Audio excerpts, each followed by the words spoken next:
Hello students, आपका अपने tutor talk channel में स्वागत है। आज की वीडियो में हम बात कर रहे हैं क्लास 9 में सब्जेक्ट साइंस का chapter why do we fall ill का टॉपिक, जिसमें हम आपको हेल्थ के कॉन्सेप्ट को क्लियर करेंगे और गुड हेल्थ रहने के लिए हमें क्या क्या करना चाहिए, इस टॉपिक को क्लियर करेंगे।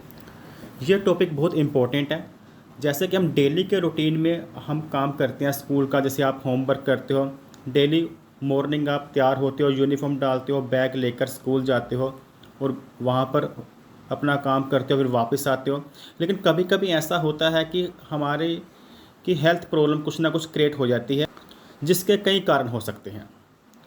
मौसम चेंज होने पर कई बार हेल्थ में प्रॉब्लम आती है, जैसे सर्दी का मौसम आ गया या फिर बारिश का मौसम है तो कॉमन कोल्ड की प्रॉब्लम देखी जाती है। इसके अलावा कई बार इन्फेक्शियस डिसीज़ जैसे कोई फीवर या डेंगू वगैरह किसी भी तरह की फ़िज़िकल प्रॉब्लम आ जाती है। अगर इसकी डेफिनेशन की बात करें तो क्या केवल फिज़िकल प्रॉब्लम आना ही बैड हेल्थ है? नहीं। अगर WHO की डेफिनेशन देखें तो उसमें उन्होंने बताया था, health is a state of complete physical, mental and social wellbeing and not merely the absence of disease और इन्फर्मिटी। कहने का मतलब, जो हेल्थ वो वाली स्टेट है जिसमें कि कोई पर्सन फिज़िकल के साथ साथ मेंटल और सोशल भी वेलबींग हो। मेंटल और सोशल रूप से, यानी कि मानसिक और सामाजिक रूप से भी ठीक होना चाहिए। अगर सोशल वेलबींग की बात करें सामाजिक तौर पर, तो इसमें आता है कि रिलेशनशिप विद अदर पीपल, कि हमारा आसपास के लोगों के साथ कैसा रिलेशन है, या फिर कह लो सोशल सेफ्टी, सोशल ट्रीटमेंट। कोई भी पर्सन अकेला कुछ नहीं कर सकता, उसे इस समाज में रहकर ये जीना होता है, समाज के लोगों के साथ मिलना जुलना होता है, और इस समाज में हर पर्सन अपनी अपनी ड्यूटी परफॉर्म कर रहा है। एग्जाम्पल के तौर पर ले सकते हैं, जैसे सफाई कर्मचारी अपना काम कर रहे हैं। अगर मान लीजिए सफाई कर्मचारी अपना काम परफॉर्म ना करें, कुछ दिन अगर वो गार्बेज या कूड़ा उठाने ना आए, तो क्या होगा? आपके घर के बाहर सड़कों पर कूड़े के बड़े बड़े ढेर लग जाएंगे, जो कि बीमारी फैलने का कारण बनेंगे। इस तरह से इस समाज में हर किसी का अपना अपना रोल है। अगर आपके आसपास का अच्छा माहौल है, आपका दूसरे लोगों के साथ और दूसरे लोगों का आपके साथ सही व्यवहार है, तो आप सोशल वेलबींग हैं। नेक्स्ट बात करते हैं मेंटल हेल्थ। मेंटल हेल्थ मतलब मानसिक स्वास्थ्य। जिनकी मेंटल हेल्थ बिल्कुल गुड होती है, वो डिफ़िकल्ट सिचुएशन को भी बहुत अच्छी तरह से हैंडल कर लेते हैं। मेंटल प्रॉब्लम में हम कह सकते हैं जैसे स्ट्रेस, एंजाइटी, डिप्रेशन, ये प्रॉब्लम है।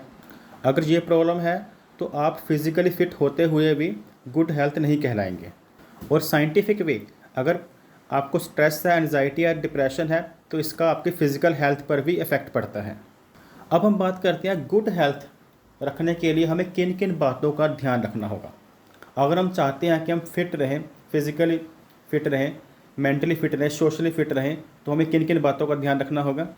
सबसे पहले हम बात करते हैं बैलेंस डाइट की।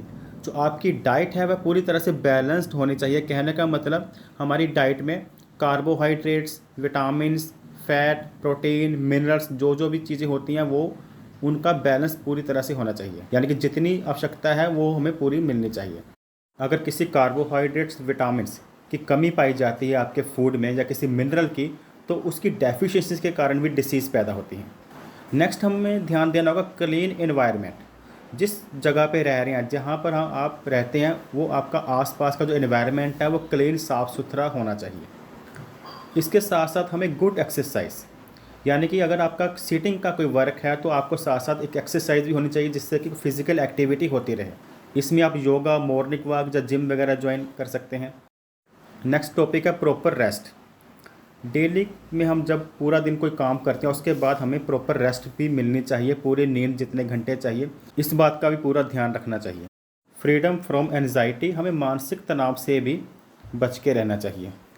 और गुड सोशल रिलेशन, जो हमारा रिलेशन है अपने आसपास के लोगों के साथ, वो सही होना चाहिए। ये था हमारा टॉपिक हेल्थ के कॉन्सेप्ट पर। Thanks for watching.